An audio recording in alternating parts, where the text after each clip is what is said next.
Welcome to Soulfire Tarot. My name is Steve. This is the collective reading for the month of April 2025.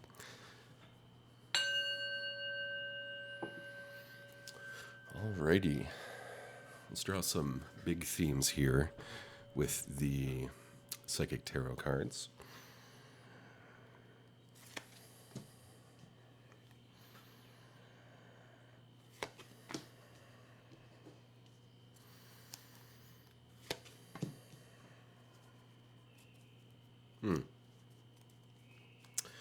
Yeah, so on one hand, on the left here, we have the prosperity beginning card. This is the Ace of Pentacles.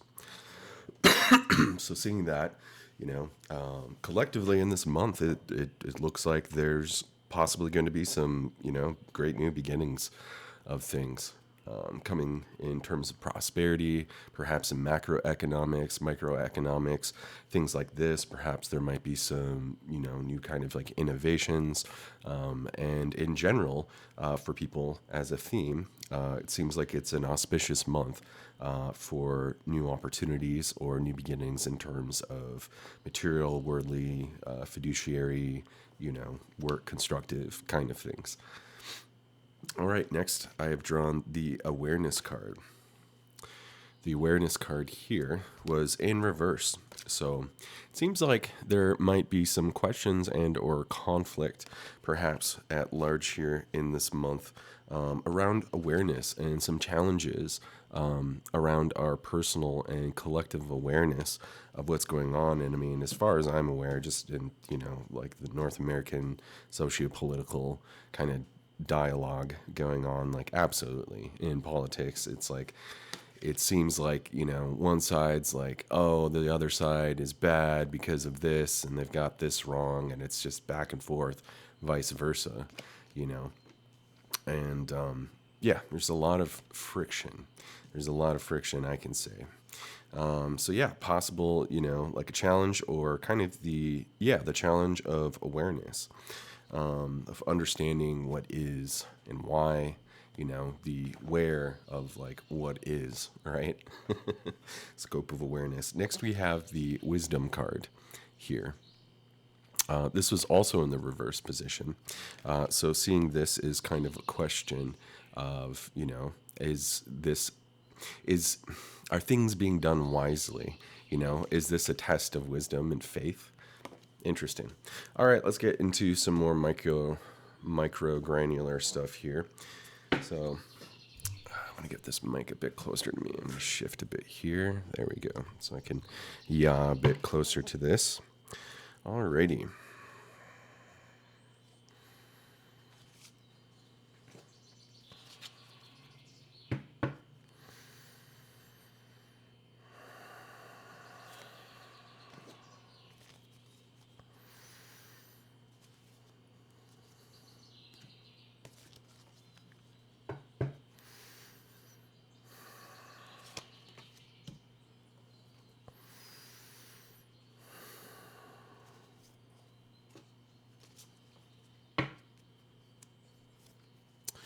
Yeah, so let's look here. Interestingly, two cards are kind of coming into focus right now.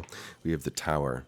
So swift changes in perspective, kind of dissolution and destruction of certain orders, perhaps, of things and how they've been. Also, structures in our life. So again, this is a general theme, and don't take what I'm saying in this reading as if it is going to be, these are merely, I like to think of it as like time wave potential readings, right? Like there's a range of possibilities, right? And again, the context and kind of the focus of what I'm drawing from is looking at kind of like a bigger time thing.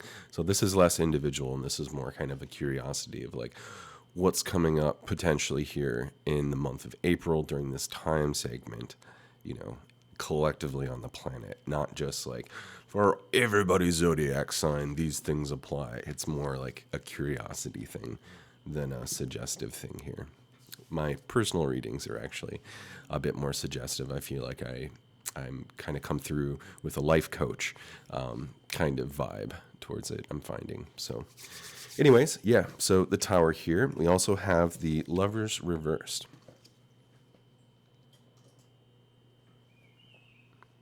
Yeah, so if you just allow me a moment here, I just want to double check. I was actually looking at the Lovers reverse this morning. I had a confusion around understanding the interpretation in one of my prior readings.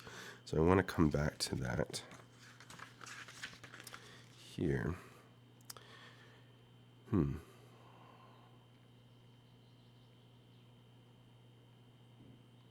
Yeah, so it's kind of what I thought, like relationship imbalance, things kind of getting out of balance potentially in relationships and coming into question, potential for breaking apart or renegotiating bonds in relationship. Ideas and sense of self. It could also suggest like a betrayal, to ourself, potential betrayals and loss in terms of relationship, self and other potentially. So interestingly, yeah, I'm seeing this with the Tower, and then we also have the Two of Pentacles here. You see this sweet little child kind of getting waywardly drawn, by this hand of divinity with the Ouroboros, the sun and the moon within the loops of the snake, in this dark forest, kind of getting drawn about. She doesn't know exactly where it's going, but things are going. So there's kind of this waywardness in the beginning of taking these steps into something new to do, with the Pentacle suit, which once again has to do with material, kind of structured reality, some new initiative, possibilities with creating something in grounded reality. And yeah, so she's kind of wayward. There's this kind of nescience of this unknowing, of not knowing much and not knowing exactly how it's going. So there's a kind of vulnerability with that I'm seeing. We also have the Knight of Cups here, which I think this is kind of a highlight card thus here. And we see this horse. Some say that seeing the horse is a sign of, divinity and the positive, angelic aspect, and this knight kind of nobly and romantically riding on this horse here, on the ocean's edge, raising his cup of his dreams, of his emotional fecundity, meaning, I'm sorry that, that's a big word, but like his emotional richness, let's say, on his shoulder, and he is armed and geared on a journey to present this cup, to find his maiden. So I think this is speaking towards seeking dreams and possibilities. There's a degree of the unknown, and again, I've already done all my 12 individual zodiac sign readings, and there's just this huge current of uncertainty, a theme across a majority, it seemed like, of the readings this month. So I'm seeing this card definitely as something that is resonating with that pattern I was picking up. Coming back to the first card, which is another one I had a bit of a confusion with understanding, because this imagery set doesn't exactly suggest closely to what the traditional card associations are. So I was having some confusion around reading this, but with the Four of Wands, we see this in reverse. So if you just bear with me for a moment here, I'm going to double back on that and take another look into the Four of Wands, just for my edification and benefit here in the reading. Yeah, so even in reverse function, it's still supposed to have a positive meaning. If we look at the, this is the Rider deck book, we see it's, this positive kind of celebration emerging, of, it's kind of a victorious and successful card, freedom, creativity, domestic happiness. But we're seeing in the reverse meaning, it's suggesting possible minor irritations. You don't get all the time you need to focus on doing what you love, from traveling to creative projects to socializing, and you may experience some disruptions to plans. In this position, you might just be feeling invisible and not heard. However, if you're feeling too much like the outsider, consider if your environment is right. It's likely that it's them, not you. Overall, however, this unsettled phase will soon pass as the sunny aspects of the upright card prevail. Which again, in the upright, it's a lovely card which reveals success after completion, a time for reward. So you might be able to see how this doesn't exactly suggest that. To me, this looks like this kind of like smug woman who is, sitting before this kind of altar chalice, just kind of looking over the smoke behind it in front of a temple. Like it doesn't communicate that traditional association quite as well. as the Rider deck. So I might actually, I think for next month I'm going to switch back to the Rider deck and just go with those, because I feel like it's a lot more simple. And ultimately, I just want to have clear, effective readings and try to avoid confusion, because I'm still in a learning process. I do ride a lot on intuition, but nevertheless, let's get back to it here. All right, I'm going to draw some more. I want to highlight something like what is something like a theme, is a clue for something that could be like something good during the month in general. Yeah, interesting. Light. I mean, quite literally. I don't know if any of you are kind of astronomically or cosmically oriented and keeping up with the solar cycles. There's a lot going on with the sun reaching towards what they call solar maximum late this year and the next year.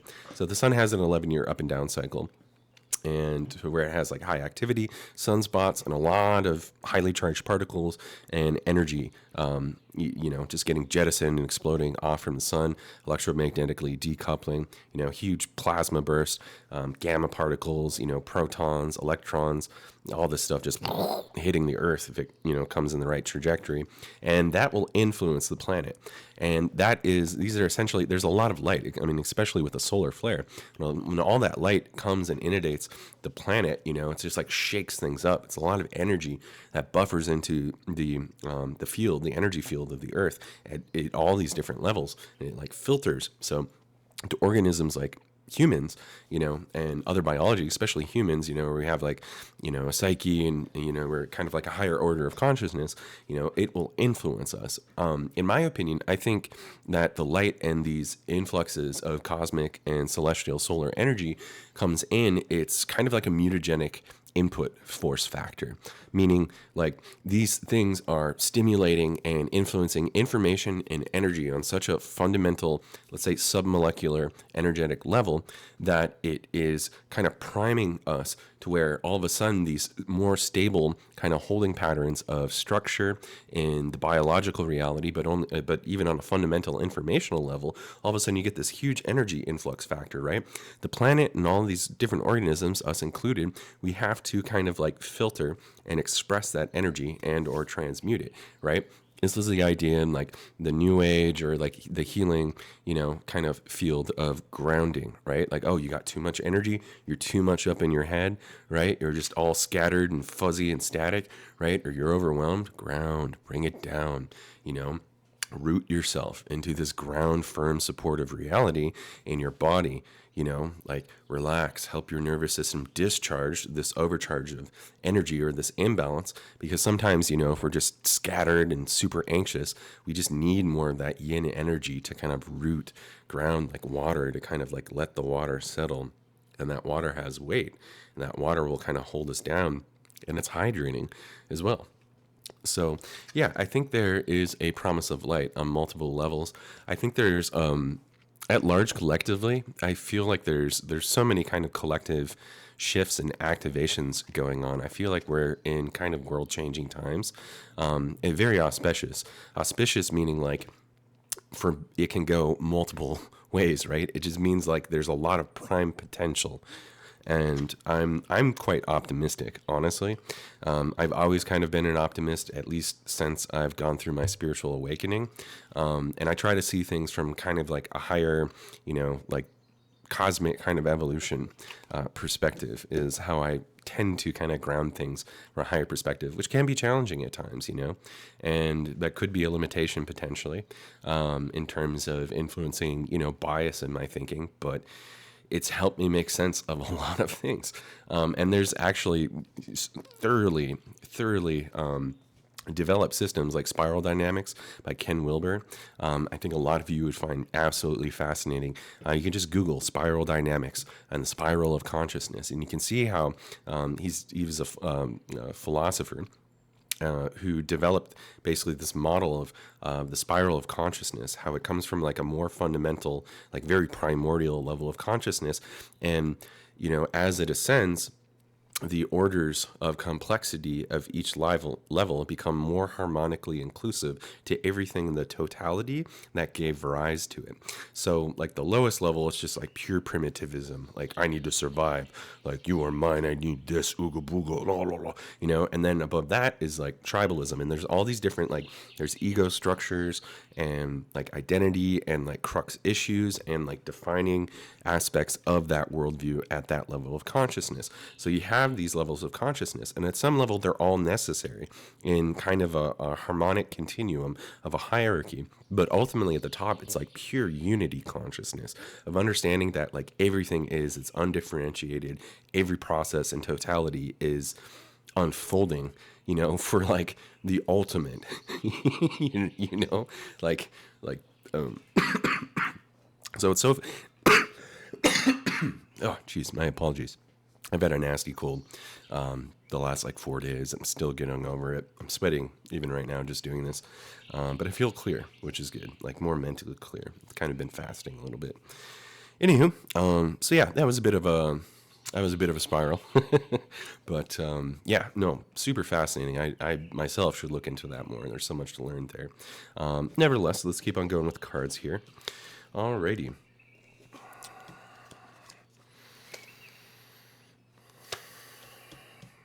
Yeah, we have the Five of Wands. This is, I see this as kind of like grappling and really kind of, you know, like getting a handle on things, having the capability to be able to kind of, you know, tackle and take on the things that are coming, the different changes, the way that people are trying to kind of get at us, you know. But it's also kind of bringing into question, like, you know, what is it that we can handle? You know, some things we might not be able to handle. We might have to say, like, you know what? I don't have space, time, energy for this necessarily. You know, I have these other things that are important to me or that I'm already occupied with that I need to, you know, keep holding. I can't drop that right now, right? And we get that from this picture of this kind of motherly woman, you know, with these small people. They don't look exactly like children. They kind of look like, you know, small people or little gremlins or something. So anyways, the Five of Wands, and yeah, that has to do in relation to productivity. So, and what we're kind of passionately, you know, putting in, we have that capacity. So, yeah, and we also have the Nine of Swords. You know, a card of kind of like, yeah, definitely a card of loss and destruction. Whoa. So hopefully there's no major kind of outbreaks of war in this month. But again, kind of just highlighting and knowing what in my preview is definitely kind of happening in the social and political realm. Yeah, there's definitely some grieving and loss and, you know, a time of kind of transition and battles. And I feel like some people might be feeling defeated, you know. So let me go back over these and get a bit more clarity here. So yeah, we have the Sun in reverse going underneath the Nine of Swords. So I think for some people, you know, there's like hope extinguishing, you know, in a sense, like people feel like, where's this going? But interesting, again, you know, this is by the light card, even with the Sun reversed here. So I feel like there are some kind of transcendental aspects, and it's almost like there's a drama unfolding. But the Sun may seem occluded, and there might be, you know, like some sense of defeat going on. But coming back to the Five of Wands upright, we have the Four of Pentacles. So yeah, this is, I feel like people have a yearning to really kind of like bring more of themselves fully into life and how they want to present their gifts, you know, how, and it's just a matter. So we see in this image, right, of this guy sitting on this box, like this chest of treasure out in his field, and he's just kind of lonesome, you know, and he's sitting there with this key, just kind of like, man, like, I got all these footballs in here, but they ain't no kids around to play.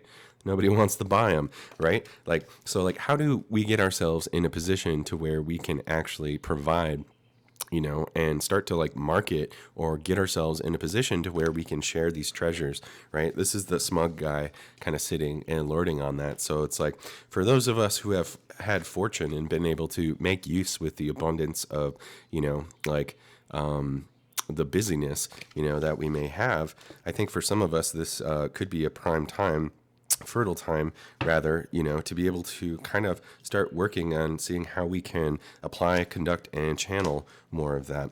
So with underneath the Knight of Cups, we have the Fool. So this is, new beginnings, starting out, and kind of taking a start of this journey in the dreams.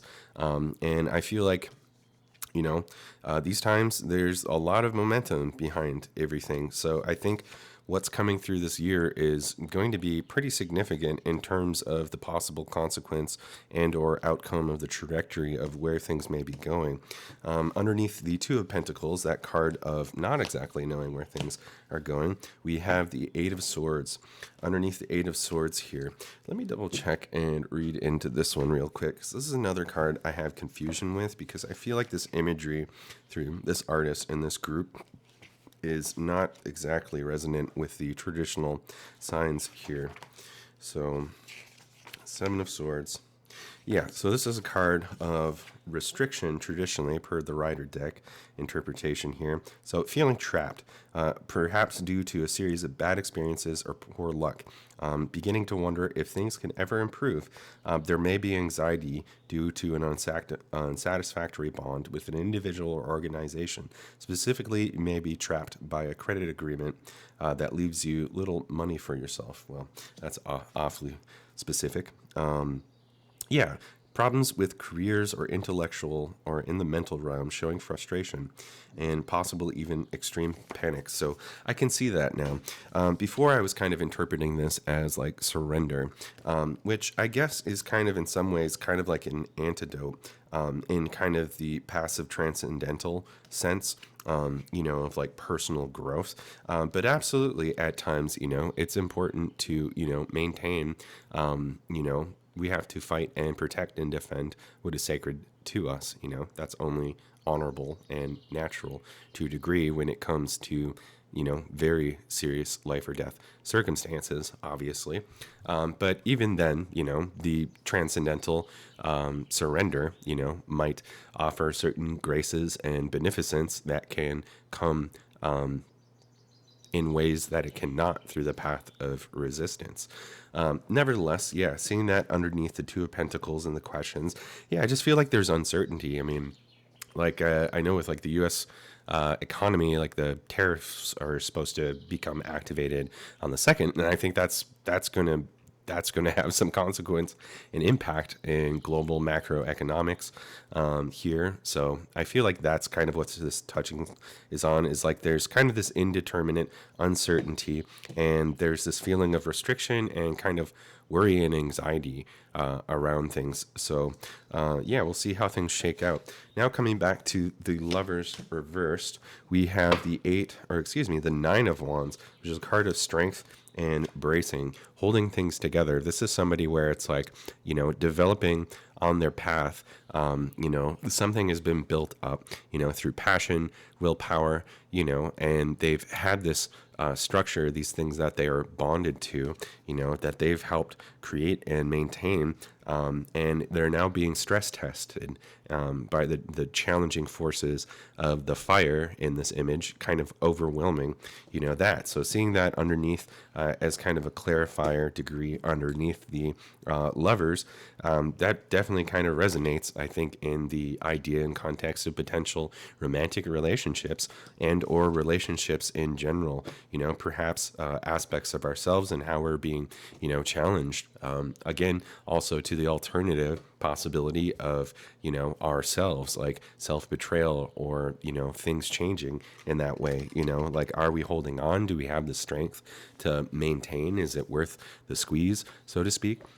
So next, coming to that, we have the Tower. So with that, underneath that, we have the Prince of Pentacles upright, which I see oftentimes in the upright form. It was drawn upside down, reverse, actually.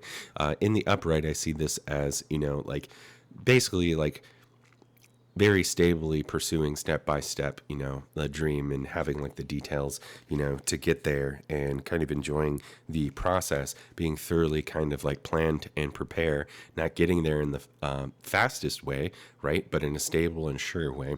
So we're seeing that in reverse underneath the Tower. So yeah, I feel like there's yeah, just some kind of like drastic change, and things happening fast. So next, I drew the Prince of Cups. It's interesting how one was right next to the other. So we see this in the upright here. I feel like this is communicating, though, that there's a sense of like a higher vision, and this is something of a visionary card I'm seeing. So with this, we have. Rather than one being pulled on the ground, the Prince of Chalices with a snake around the chalice, the snake as a keeper of secret wisdom, of transformation and healing, with stars of which he is looking off to in the distance, great guides and luminaries of light in the sky at the dusk or the dawn, being pulled by a hawk of higher knowledge, higher perspective, representative in the symbolic archetypal realm as a seer of truth. So seeing that and pulling that between that, I feel like even though, this drastic thing is like I feel like it's in service of something with like a higher vision. It's almost like, sometimes the idea of the tower, might have, let's say this tower was like obstructing the light in some way. Maybe there's this beautiful garden and people have been wanting to build this garden, and make these things grow. But there's been this tower that's been blocking the light. So like the light hasn't been able to get to this garden, and if the tower comes down in a swift thing, all of a sudden that light can get there and things can grow. So yeah, they're very interesting. All right, coming back to the Four of Wands in reversed here. We have the Five of Pentacles in reverse. So I feel like for that, yeah, pause it for a sec. All right, so yeah, I feel like this card is kind of signifying kind of like a fear of change and an uncertainty around like, our attachments to various possessions and things that we needfully have as resources pertaining to, potential finances or assets that we may have in our life, things that we can use to, like have goods or, cultivate and provide certain things, right? See this imagery of this guy looking at this, bushel of grape, but there's kind of like a worried tone around it. Maybe some of these fruits didn't grow very well, so he has to kind of reassess things. It's kind of like a test of resources. But seeing this in the reverse, yeah, I feel like there's a fear of that, a fear of resources. So perhaps this is suggesting like economic downturn potential and or at least like worries around that. And then the Four of Wands too, just kind of like a general anxiety around that. And, this question of if things are going to be sound to be able to kind of function, completely in a sense. So yeah, all right. Overall, I'm going to draw a couple more here, just, intuitively rather than from the top of the deck. Yeah, we have the Prince of Cups. So I feel like even amidst some of this like turbulence, and chaos and like uncertainty, whatever, there's an opportunity and kind of like, in a sense, it's like there's almost like spirit is suggesting, that something that would be wise in this time is to, like connect and be able to make connections, possibly even abroad, beyond, our ordinary kind of smaller scope, to be able to connect with people on an emotional level and, to gain experience. Travel can be one of the best teachers and give us so much perspective, from exposing ourselves and seeing life from different places in different times, from different people and different minds. So yeah, very interesting. All right. I will then draw from the Wild Oracle deck here.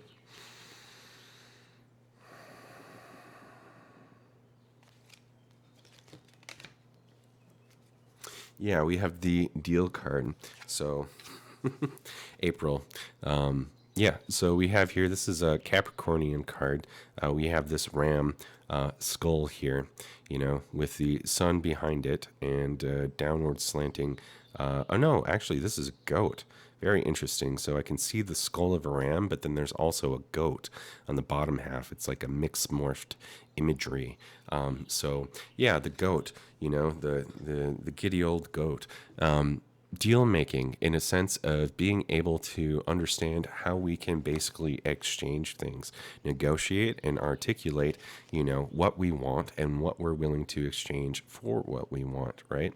So I feel like that's very straightforward and simple. And yeah, so in this auspicious time of potential prosperity, where challenges or limitations in awareness or transformations and illumination potentials in awareness may be coming, as conventional wisdom is possibly challenged or upended to perhaps learn and gain new wisdom. Yeah, how we deal with that, how we exchange, negotiate, and come to an understanding, I think is quite quintessential. So, yeah, overall, we have the kind of guidance and luminary of light, evolution, transformation, illumination, that kind of thing, I think is a broader subject, even amidst, the seemingness, right? There's so many different experiences in the world, and I feel like it's hard to kind of capture just all the nuance of the range of experience and things that could happen in a month through reading. But nevertheless, it's fun and interesting to try to glean some themes. Speaking of gleaming, I think lastly, what I'll do here is I'll utilize this obsidian orb and gaze into it to try to see if I can gain some more psychic intuitive insights and or visions. Oftentimes the visions are just like super packed. Like sometimes, most of the time I just get like a word and then I kind of riff on the word and it like spells out more that's kind of packed behind it or in it. But with the images, it's like, whoa. Like, pictures worth 1,000 words kind of thing. So all right. Great Spirit, may I have the vision and clarity to see and speak clarity.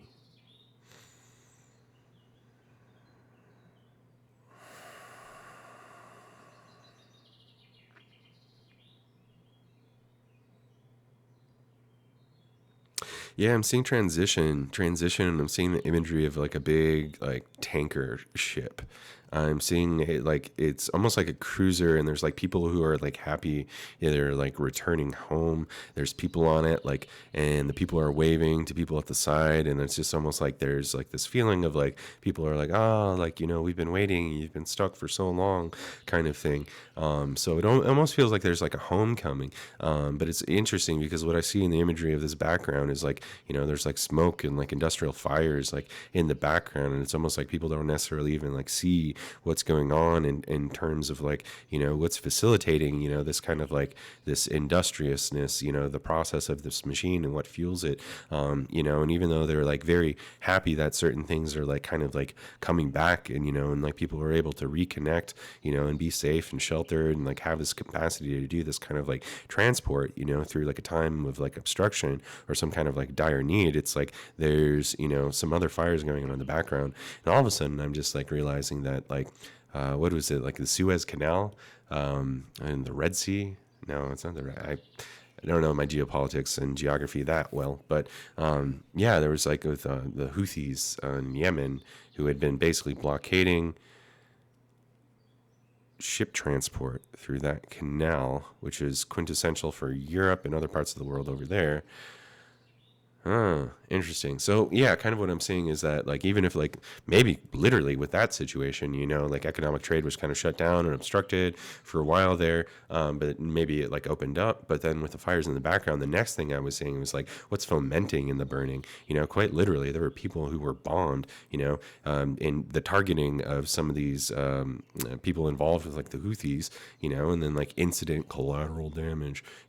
Like it's so disgusting, like on like human level, it's like, okay, we get some collective good objectively here, right, for some people, but then like at what cost? Like these people were murdered, their lives were killed, they're innocent. Like what do you think that's gonna foment in those people who loved and cared about them in communities? Like hatred, grief, and it's just like it's so disgusting, like the polarity of things in here. So but yeah, I feel like that metaphor actually kind of, from a temporal potential standpoint, yeah, it could be kind of teasing. I think that, and like with some relative benefit and gain insight from some perspective.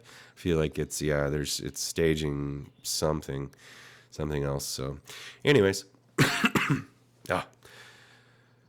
take care of yourself, have enough zinc, get some sun, get some vitamin D. Thanks for tuning in with me. I know this is fairly long-winded, but it was worth a go. Anyways, once again, my name is Steve. Thanks for tuning in to Soulfire Tarot. If you like this video, please give it a thumbs up. If you didn't like it, give it a thumbs down. If maybe not, don't leave a thumbs up, whatever, or a thumbs down. And if you want to leave a comment, that'd be great. Appreciate any kind of feedback or otherwise. And also, if you want to follow for more, subscribe. Also, if you haven't checked out the monthlies, if you know what your zodiac sign is per the sun sign, you can tune into the reading. Also, if you're curious and open-minded, you could also look to a zodiac sign per your moon and rising. Alrighty.